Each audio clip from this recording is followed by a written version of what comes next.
Alam mo ba, sa kabila ng pag-unlad ng mga kalsada, sasakyan at modernong teknolohiya sa Pilipinas, may mga daan pa rin na itinuturing na sobrang delikado kahit para sa mga veteranong driver.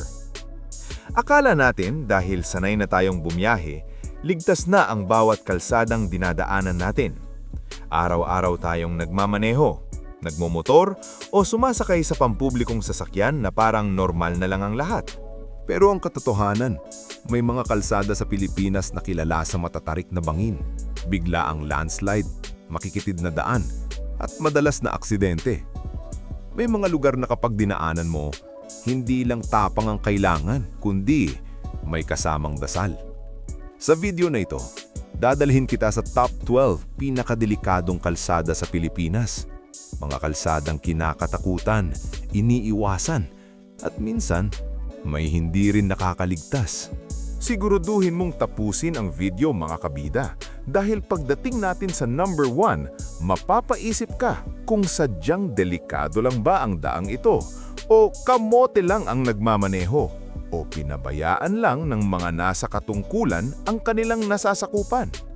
Pero bago yan, huwag kalimutang mag-like, mag-comment at mag-subscribe para sa mas marami pang content na katulad nito. Handa ka na ba? Simulan na natin! Top 12. Sumulong Highway sa Antipolo.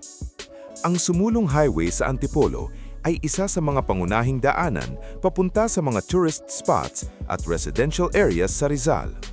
Kilala ito sa paahon at pababang bahagi, lalo na sa mga kurbadang bahagi na madalas pagmulan ng aksidente. Maraming insidente ng preno failure, overspeeding at banggaan, lalo na sa gabi at kapag maulan. Dahil busy ito araw-araw, konting pagkakamali lang ng driver ay maaaring mauwi sa trahedya. Alam mo ba, isa ang Sumulong Highway sa mga kalsada sa Rizal na madalas isara pansamantala tuwing may malalaking aksidente o oil spill dahil sa dami ng nadudulas na sasakyan. Top 11. Sampaloc Road sa Tanay, Rizal.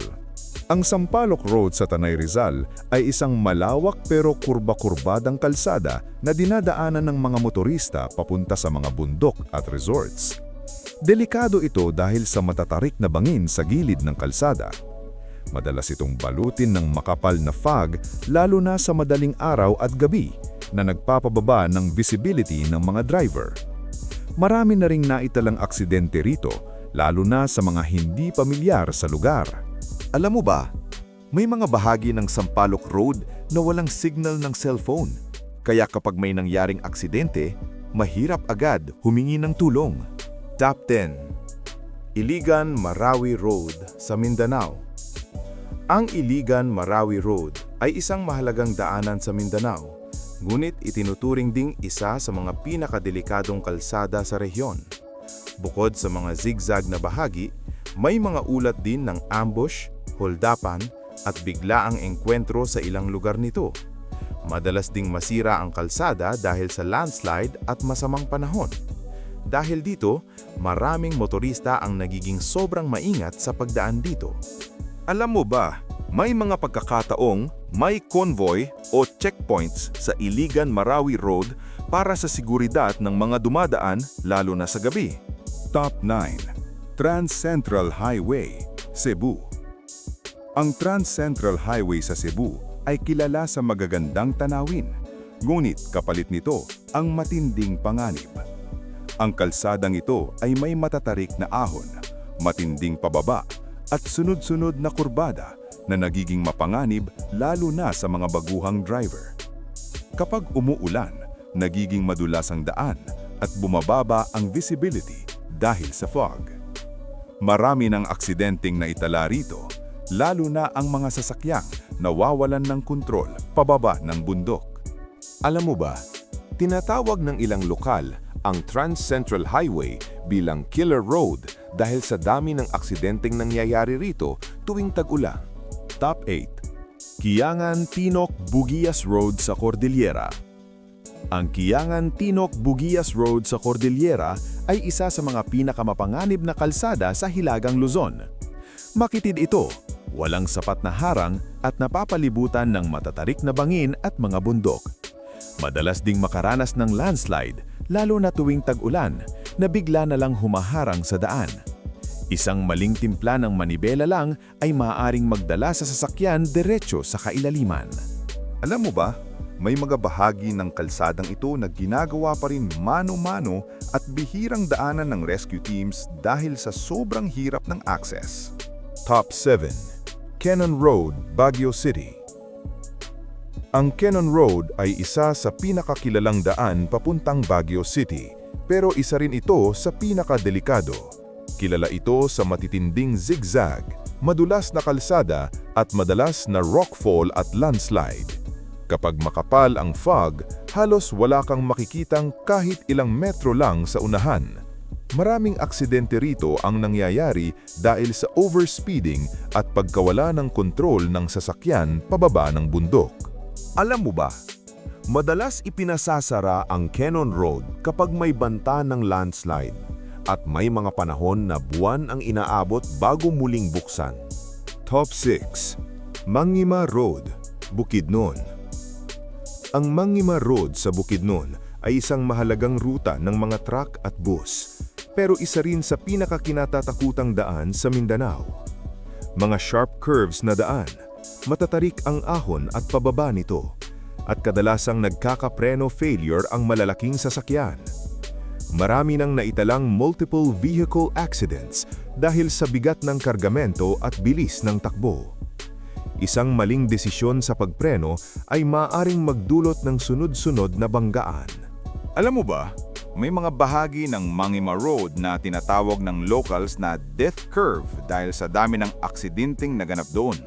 So far, alin sa mga kalsadang ito ang pinaka nakakatakot para sa iyo mga kabida? May nadaanan ka na ba sa listahan natin?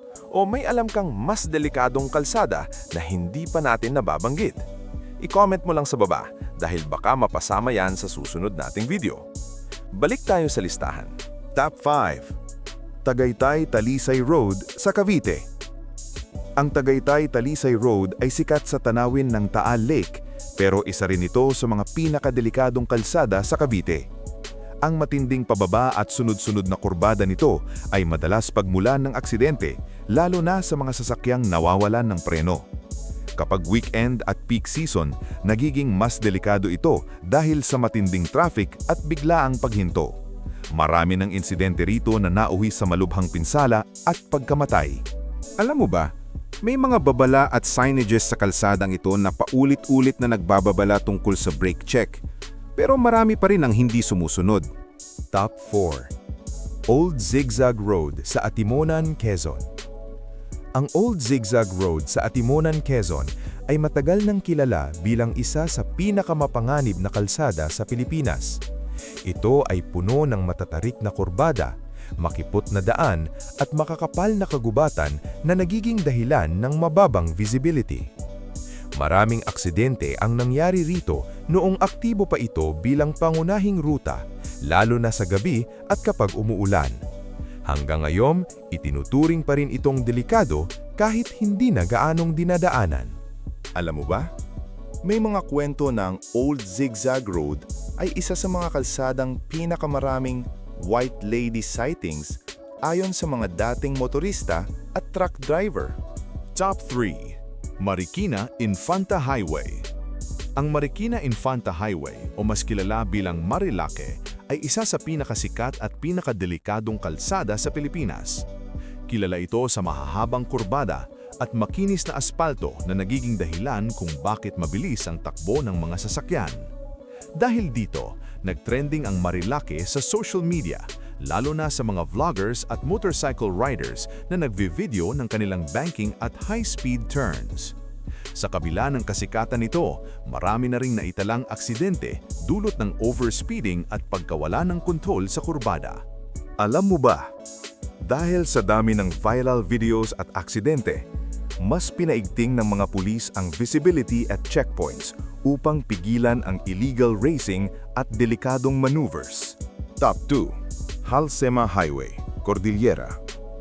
Ang Halsema Highway ang itunuturing na pinakamataas na highway sa Pilipinas at isa rin sa pinakadelikado. Makipot ang kalsada, may mga bahagi na walang aspalto at napapalibutan ng malalalim na bangin. Madalas itong balutin ng makapal na fog at prone sa landslide lalo na kapag tag-ulan. Kahit ang mga sanay na driver ay kinakabahan sa pagdaan dito.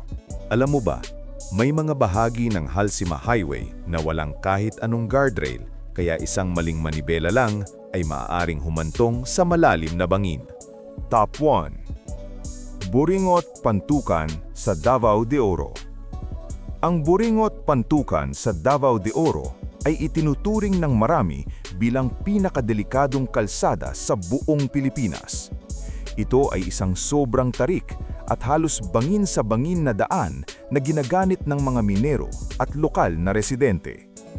Maraming sasakyan na ang nahulog sa bangin dahil sa preno failure, putikang daan at biglaang pagguho ng lupa.